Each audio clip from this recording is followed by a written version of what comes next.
여러분 안녕하십니까? 권순알입니다. 국민의힘 대선 후보로 나선 한동훈은 최근 김문수 후보와의 토론 과정에서 김 후보가 과거 민주화운동 및 노동운동 과정에서 받았던 형사처벌과 관련해 이재명보다 전과가 많다고 참으로 한동훈스럽게 깐죽대고 조롱한 바가 있습니다. 이와 관련해 과거 한때 한동훈에 대한 정치적 기대감을 표명한 73년생 한동훈이란 책을 출간하기도 했으나 한동훈의 추악한 실체가 잇따라 드러나면서 그에 대한 비판적 입장으로 돌아선 스페인 아이대학교 심규진 조교수가 정치의 기본도 모르는 정치검사의 교만이라면서 한동훈을 통렬히 질타했습니다.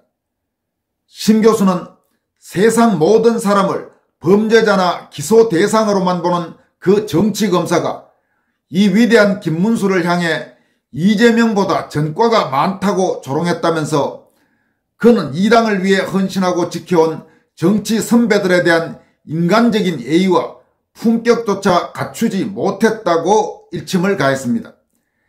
이와 함께 그런 자가 감히 국민 눈높이를 운운한다. 자기 모순이라면서 인간에 대한 존중과 품격이 없는 자가 어떻게 국민을 섬길 수 있겠는가라고 지적했습니다.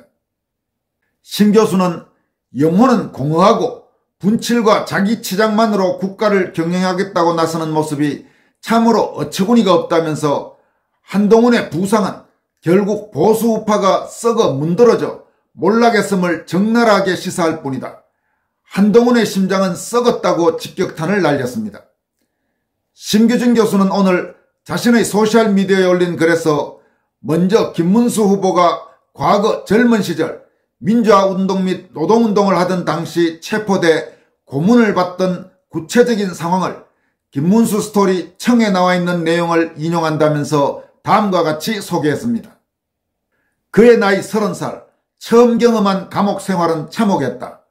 3월, 서늘한 감옥 안의 냉기에 가만히 있어도 이가 딱딱 부딪힐 지경이었다.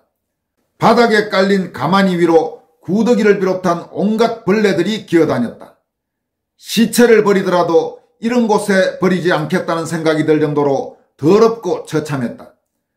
그러나 그곳 외에는 누울 곳도 없었다. 그곳은 지옥 같았다. 선호련 핵심 지도위원이었던 김문수에 대한 고문은 상상을 초월했다. 그는 보안사에 도착하자마자 완전히 발가벗겨져 철제 의자에 묶인 채 전기고문, 고춧가루 물먹이기, 몸뚱이 찜질을 번갈아 당했다. 너희 노동자들이 국가 전복을 기도했지?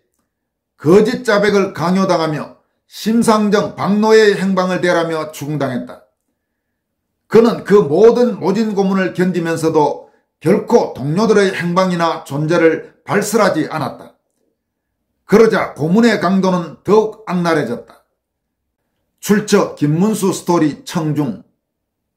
심규진 교수는 이 내용을 소개한 뒤 다음과 같이 밝혔습니다. 7, 8년생으로서 개발 독재의 풍요를 누린 세대이자 탈냉전 민주화 시대를 살아온 나에게 김문수는 하나의 미지의 세계였다. 그는 단순히 퇴물 정치인이나 갑질하는 도지사가 아니다. 청년 김문수는 응답하라 시리즈처럼 젊은 세대가 접하지 못한 격정과 분노, 저항의 시대를 살아낸 상징이었다. 나는 그의 자서전과 대담집을 읽었다. 공통된 키워드는 단 하나, 분노와 저항. 그거를 읽으며 나는 눈물을 흘렸다. 이것은 전태일을 소개하며 이게 나의 역사야 라고 지루하게 주입하는 라떼 꼰대식 훈계가 아니었다. 정치적 기술도 없고 세련된 화법도 없는 노인이 담백하게 들려주는 청춘의 기록이었다. 나는 그런 김문수가 이 시대에 맞는 빈티지 레트로 상품으로 유머 코드로 되살아난다면 승산이 있다고 생각했다. 그러나 그의 선거 전략은 아쉽게도 지금 세대에게 일방적인 렉처처럼 느껴지는 콘텐츠가 되어버렸다. 그럼에도 불구하고 인간 김문수의 역사는 결코 퇴색되지 않는다. 서울대 경영대를 다니면서도 한 번도 평온한 캠퍼스 생활을 즐기지 못한 채 시대의 문제의식 속으로 몸을 던지고 싸워온 인물이다.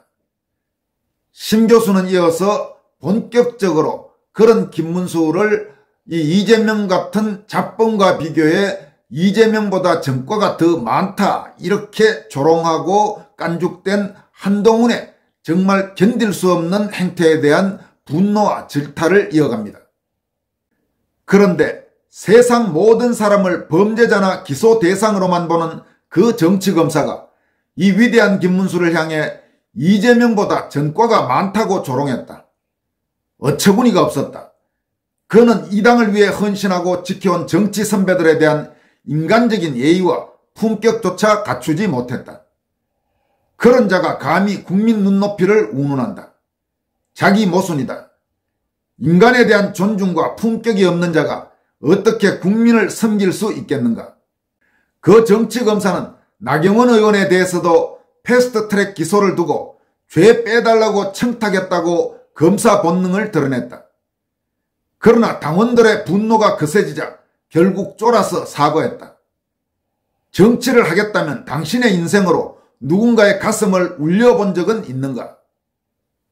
지금 그는 힘 빠진 구시대 인물들보다 젊고 비주얼도 뛰어나며 든든한 할머니 팬덤도 없고 제도권 언론의 지원도 등에 업었다. 그리하여 스스로를 강하고 똑똑하다고 착각할 것이다.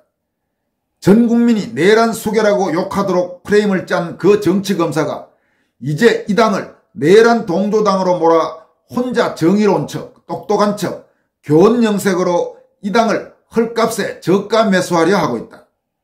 그렇다.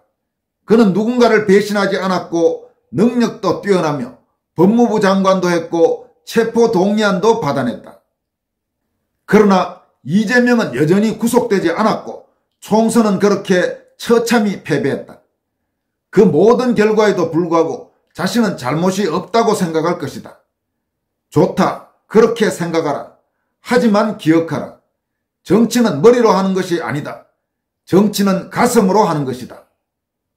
머리는 뛰어나지만 단 한 번도 누군가의 가슴을 저릿하게 만들지 못한 자, 김문수의 자서전을 읽고 이 귀한 민주주의가 어떻게 지켜졌는지, 공장에서 하루하루 고단한 삶으로 국가 경제를 부흥시킨 힘없고 빽없는 국민들이 어떻게 부를 일구었는지 그 역사를 먼저 겸허하게 공부하라. 김문수라는 인물이 어떤 인물인지 가슴으로 체화하라. 영혼은 공허하고 분칠과 자기 치장만으로 국가를 경영하겠다고 나서는 모습이 참으로 어처구니가 없다. 그의 부상은 결국 보수 우파가 썩어 문드러져 몰락했음을 적나라하게 시사할 뿐이다. 당신 말이 다 맞을지도 모른다. 그러나 당신의 심장은 썩었다. 심기준 교수가 이렇게 아주 통렬하게 질타했습니다. 심 교수가 78년생이니까 상당히 젊은 여성 학자입니다. 예리한 그런 분석이 아닐 수 없습니다.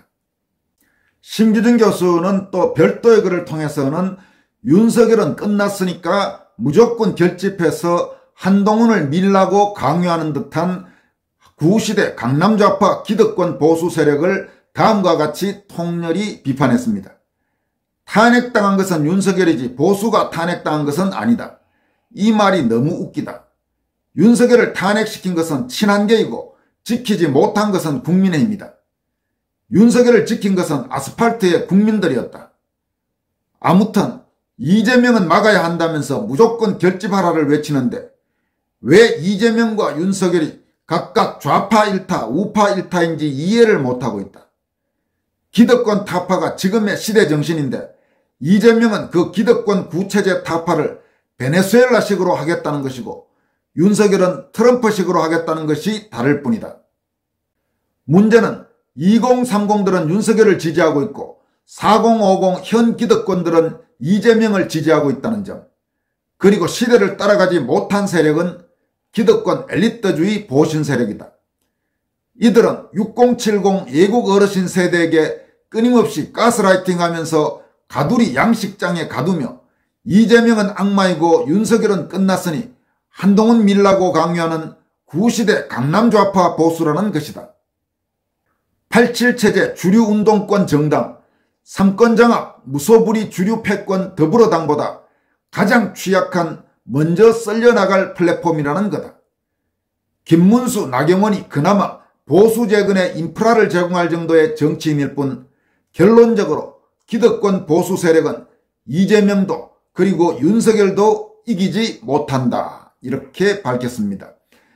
여러분, 지금 이제 국민의힘 대선 후보 경선이 이제 막바지로 가고 있습니다만은 거듭 말씀드리지만은 김문수 후보가 되는 것이 가장 바람직하다고 나는 확신합니다. 백보양보에서 홍준표 후보까지는 그래도 받아들일 수 있습니다. 그러나 만에 하나라도 한동훈이 국민의힘 대선 후보가 되면 그 당은 바로 깨질 겁니다. 그리고 한동훈이 국민의힘 대선 후보가 됐다는 그런 발표가 나오게 되면 아마 바로 탈당이 잇따를 것입니다. 그리고 한동훈이 나서는 그런 대선은 참패가 확실시됩니다. 그런 부분에서 이번 국민의힘 대선 후보 경선에서 가능하면 김문수 후보가, 만약에 김문수 후보가 안 된다면 홍준표 후보까지 그 두 명 중에 한 명이 대선 후보로 확정이 되고, 그리고 곧 총리직을 사퇴하고 대선 출마를 선언할 것이 확실시되는 한덕수 현 총리와의 단일화를 통해서 이재명과 맞붙는 구도, 그런 구도가 그나마 이번 대선에서 승리의 가능성을 조금이라도 높일 수 있는 방법이 될 겁니다.